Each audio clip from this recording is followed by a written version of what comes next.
Let's face a little discussed fact. The Bible doesn't offer a single clear view of the creation of the world.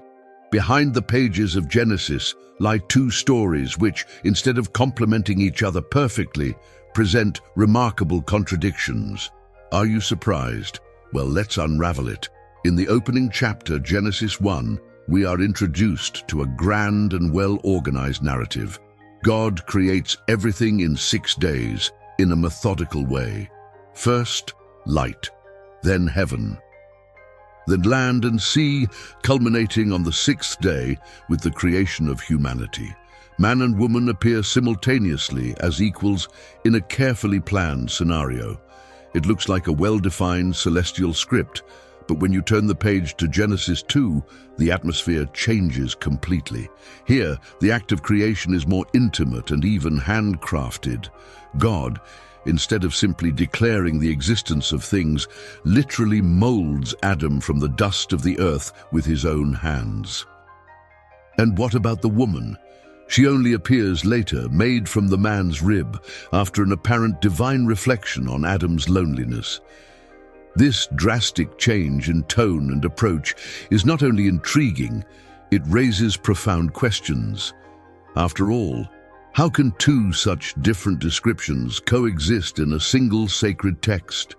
For some scholars, it's an attempt to show different perspectives, as if one were a panoramic view and the other a more detailed look. But is that all it is? If we take a closer look, we realize that these are not just different angles of the same story. The differences go beyond that. In Genesis 1, God is distant, a supreme creator who orders and everything happens. In Genesis 2, he comes closer, almost like a sculptor, taking care of every detail with his hands. What's more, the orders of events don't coincide. In one, man and woman appear together. In the other, Adam comes first, and Eve appears as a response to the need for companionship. This intriguing duality is no accident. Genesis is actually the result of a fusion of different traditions and sources over time. The structured version, with 6 well-defined days, is attributed to a priestly origin, concerned with order and ritual. The more human narrative, with the drama of Adam and Eve, reflects a more personal and symbolic perspective. And here's something that many overlook. The differences are so profound that not even the sequence of events is the same. While Genesis 1 presents men and women created simultaneously, in Genesis 2, man is made first and woman later from his rib. This change of focus is not just a matter of style, it's almost as if two different authors were telling different stories. And that brings us to another question. Why do these stories coexist in the same book? Some believe that the early Hebrew writers were trying to reconcile divergent beliefs. Others suggest that Genesis is actually a mosaic of ancient accounts, carefully stitched together to create something new. There is another intriguing point. The first story doesn't mention the Garden of Eden. The serpent, the tree of knowledge, the fall of man, all this only appears in the second version. It's as if the first narrative was a universal map, while the second explored deeper themes, such as morality and human choices. For centuries, these two stories have been mixed up, reinterpreted, and even ignored. However, when you read them carefully, the differences become impossible to ignore. They are two perspectives that reveal a human effort to understand the divine, even if it means dealing with contradictions. But here lies the real revelation. If Genesis presents multiple versions of creation, what else could be in the shadow of its complexity?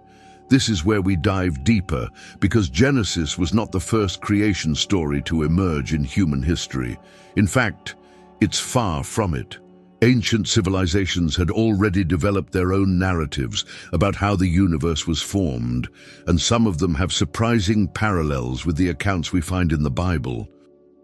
How many times have you read the stories in the Bible and felt that there was something more, something hidden between the lines? That feeling that there are mysteries yet to be unraveled is an invitation to go further. In the forbidden name of Jesus, you'll find answers that not only shed light on these contradictions, but can also transform your spiritual understanding. And best of all, this knowledge is now at your fingertips as a special gift. Check out the First Fixed Commentary and discover what has been kept secret for so long. A fascinating example is the Enuma Elish, an epic from ancient Mesopotamia that dates back to around 1800 years before Christ. In this story, creation does not take place through a calm and orderly process, but through a divine battle. The protagonist here is a cosmic serpent called Tiamat, who personifies primordial chaos. After being defeated, her body is used to shape the world. Blood, conflict, and raw power are the central elements of this epic narrative. Now, mind you, although this story is not identical to the one in Genesis, certain similarities, such as the parting of the waters and the emergence of the earth, are hard to ignore. This leads us to an intriguing question. Why do these similarities exist? Is it coincidence or something deeper? Could the writers of Genesis have been inspired by older myths, adapting them for a monotheistic context? This question has challenged scholars for centuries, but it's not only in Mesopotamia that we find echoes of these themes. In Egypt, for example, the god Atum emerges from the primordial waters to begin creation. Once again, the image of chaos being molded into order appears in a striking way. And the parallels don't stop there. In ancient Greece, the theogony presents Gaia and chaos as the central points of creation. Again, we see the idea of water, darkness, and disorder being transformed into life and structure. And this repetition of themes between such different cultures suggests something greater, a universal attempt to explain the origin of everything, each adapted to the visions and needs of their peoples. What makes Genesis fascinating is how it fits into this global context, but with a unique approach. Instead of narrating epic battles between gods, it presents a singular sovereign God who creates the world without opposition. There are no cosmic wars, no chaos to be tamed by brute force. God simply declares and everything comes into existence. This radical simplicity is what sets Genesis apart from its mythological predecessors. However, it would be too simplistic to claim that Genesis was just a copy of these ancient myths. What seems more likely is that ancient cultures, including the biblical authors, were interconnected, sharing ideas that evolved over time. In this sense, Genesis is like a mosaic. It incorporates familiar elements from previous narratives, but organizes them into a new and striking pattern. The impact of this goes beyond religion. These stories shaped the way ancient people saw the world and understood their existence. For the Mesopotamians, the creation of the world was a direct consequence of chaotic battles, reflecting a tumultuous and unpredictable universe. The writers of Genesis, on the other hand, offered a different, almost revolutionary vision, that of an ordered and harmonious universe created by a God above all conflict. And this brings us to a final reflection. By distancing itself from the violent narratives of the past, Genesis may have been an attempt to redefine what it means to exist in the cosmos. No longer children of chaos, but part of an intentional plan, guided by a creator who doesn't need to win battles because he is already sovereign over everything. All right, now get ready, because we've entered territory that challenges the most conventional beliefs. We've already talked about the multiple versions of creation in Genesis and their parallels with ancient myths, but there's something even more intriguing: the Sumerians and the mysterious Anunnaki. We're talking about one of the oldest civilizations ever known, located in the region we now call Iraq. And what they believed about the creation of humanity not only intrigues, but also disturbs. In Sumerian mythology, the gods were not distant or passive figures. They were called the Anunnaki, and their relationship with humans was far from altruistic. According to Sumerian texts, the Anunnaki created humans for a very clear purpose: to serve as a labor force. That's right, according to these ancient accounts, humanity was shaped to be functional, not to rule, but to work. Don't let this opportunity slip away. Units of the forbidden name of Jesus are selling out fast. Discover now the hidden secrets that will change your spiritual perspective. History is even more fascinating when you look at the details. The Sumerian texts describe how the Anunnaki, tired of performing exhausting tasks, decided to create humans from clay, mixed with what is described as a divine essence. Sound familiar? Yes, there is a striking parallel with the Genesis narrative, where God molds Adam from the dust of the earth. The difference? In the biblical story, the creation of man is an act of care and high purpose, while in the Sumerian version, the goal is purely utilitarian. Now things are starting to get even more intriguing. Some modern theorists, especially proponents of the ancient astronaut theory, suggest that the Anunnaki might not just be mythological. For them, these sky gods were actually extraterrestrial beings who came from another planet and directly interfered in the evolution of humanity. According to this theory, the Anunnaki not only created humans as a workforce, but also genetically altered our species. This idea may seem extravagant at first glance, but consider this. The Sumerians were incredibly advanced for their time. They developed a writing system, had sophisticated knowledge of mathematics, astronomy, and architecture. Where did all this wisdom come from? Proponents of the ancient astronaut theory argue that these advances were possible thanks to contact with the Anunnaki, who would have passed on this knowledge.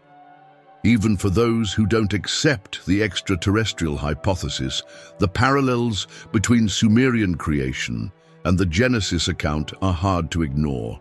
In both cases, humans are molded from the earth. But while Genesis portrays humanity as rulers of creation, Sumerian mythology presents a much more pragmatic vision: humans created to serve. This brings us to an unsettling question. What if the Sumerian account is the oldest and least romanticized version of our origin? Think about it. The Sumerian narrative predates the Bible by thousands of years. Genesis, on the other hand, presents a more hopeful picture in which humans are endowed with free will and placed in a paradise. But what if this biblical version is an adaptation? An attempt to reformulate a much darker origin story. After all, the Sumerian texts don't hide humanity's usefulness to the gods, while Genesis presents us as part of a higher divine plan. And here lies the impact of this reflection. If Sumerian history has influenced the biblical accounts, it completely changes the way we understand our place in the universe. Are we the rulers of the earth, as Genesis states, or a creation of higher beings who sought their own benefit? This perspective, although uncomfortable, opens doors to rethinking our origins and even our relationship with the cosmos. But it doesn't end there. This background to the Anunnaki and human creation leads us to another story that is already on the tip of our tongues: the Garden of Eden. Because let's face it, the narrative of Adam and Eve seems very simple at first glance. But is there more behind this story than we've been taught to believe? That's right, and this is where things start to get really good. What if the story we know about the Garden of Eden is turned upside down? What is normally interpreted as original sin can actually be a moment of liberation. Adam and Eve, placed in Eden, have everything they could wish for, but are forbidden to eat the fruit of the tree of the knowledge of good and evil. Why?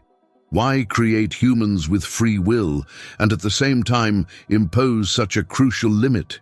It seems more like a test or a trap. Time is running out to secure your access to the forbidden name of Jesus. This is the moment to unveil what has been hidden for centuries. It is in this context that the figure of the serpent comes into play. Traditionally seen as a symbol of evil, in Gnostic traditions it takes on a surprisingly different role, that of liberator. For these beliefs, the serpent does not tempt Eve to ruin, but to the truth. The tree of knowledge, according to the Gnostics, was forbidden because its fruit offered something that God didn't want humanity to have: the ability to see, understand, and decide for themselves. This interpretation completely changes the view of God in Eden. In the Gnostic narratives, God is not the benevolent and supreme creator, but a lesser entity, a guardian of the garden who seeks to keep humans in ignorance and submission. The serpent then appears as an agent of transformation, encouraging Eve to take the necessary step to wake up from ignorance. Consider what happens after Eve and Adam eat the fruit. They don't die, as God had warned. On the contrary, their eyes are opened. They realize their nakedness, gain the ability to distinguish between right and wrong, and essentially become fully human. Isn't it precisely conscience, the capacity for reasoning and moral discernment, that separates us from other living beings? This begs the question, was Eden really a paradise, or was it a kind of golden prison? Wasn't the banning of the tree an attempt to prevent humans from reaching their full potential? By eating the fruit, Eve did not commit a sin, but an act of courage. She chose knowledge and thereby paid the price of freedom. Now connect this with what we discussed about the Sumerians. In Sumerian mythology, humans were created to serve the gods. What if Eden followed a similar logic? Adam and Eve were not there to rule, but to remain in a state of submission and ignorance. The forbidden fruit was the key to breaking this cycle, allowing them to escape from paradise, which can be interpreted as an intellectual prison. And here enters another layer of this narrative. In Jewish mysticism, the Kabbalah presents an intriguing view of creation. According to these teachings, God did not create the universe alone. He did so through emanations of his divine essence called Sephirot. These divine aspects, such as wisdom, mercy, and severity, helped shape reality. The very concept of Ein Sof, the infinite essence of God, is beyond our understanding. In order to interact with the physical world, God had to manifest parts of himself. This idea sheds a different light on creation. It is not the isolated action of a single, distant creator, but a collaborative and dynamic process. When we put this alongside the story of Eden, the image of a controlling God begins to unravel. In the Kabbalistic vision, the creation of the universe is a spectacle full of nuances, far from the simplicity of an instantaneous divine act. Here, the process is not linear, but a dance of balance between opposing forces within the divine essence itself. A central concept is Tzimtzum, which describes how God, before creating the universe, had to contract to retreat his infinite presence in order to make room for material existence. This means that creation was not just an all-powerful command, but a deep tension within the divine itself, a deliberate move to allow the cosmos to emerge. This idea transforms the way we understand God's role in creation. In the Genesis narrative, God is omnipotent, and everything happens exactly according to his wishes. In Kabbalah, however, God is presented as a dynamic force, involved in an experimental process. Creation is not perfect. It is a manifestation of the tension between different divine emanations, the Sephirot, each representing aspects such as wisdom, mercy, and severity.